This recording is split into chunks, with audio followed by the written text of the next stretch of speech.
Another issue in the spotlight in the final days of the legislative session, the so-called 48-hour rule.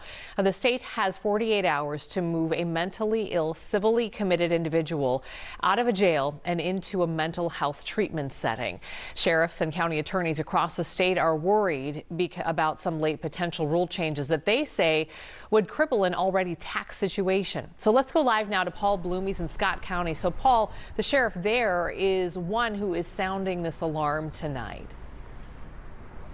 That's exactly right, Amy. You know, there have been a couple of high-profile cases, specifically here in Shakopee, Scott County, involving that type of inmate, civilly committed. The court saying they are too ill to continue in the criminal justice system. In fact, last year, this jail had 7 such inmates. The average wait time here to get from a jail cell to a hospital bed, 61 days. So more than 2 months, when the state has 48 hours.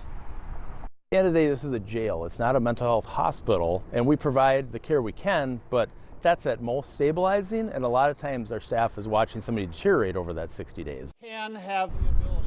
So here's the deal. There are some changes afoot in legislation moving through the Capitol right now that would redefine the so-called 48-hour rule. Instead of the State Department of Human Services getting 48 hours from the time an individual is civilly committed by the courts to get them from that jail cell into a mental health facility, the 48-hour clock would instead begin once a bed becomes available.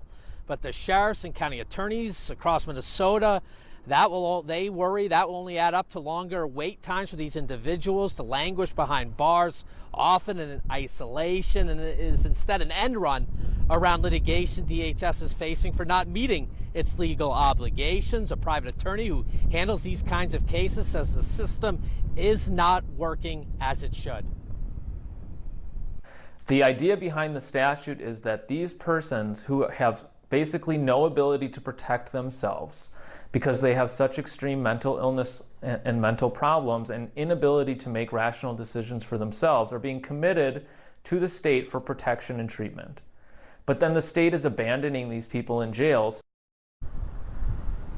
Hennepin County Sheriff said last night she's got an inmate waiting 111 days so far. DHS's response to the litigation, quote, the priority admissions law was a well-intentioned attempt to solve a problem for jails. However, the current law interferes with the clinical judgment of highly trained psychiatrists and other clinical professionals and places DHS in an untenable position because we cannot admit new patients when our facilities are full. DHS said today there are currently 44 inmates across the state waiting for that transfer from a jail to a mental health facility. We're live in Shakopee tonight. Paul Bloom, Fox 9.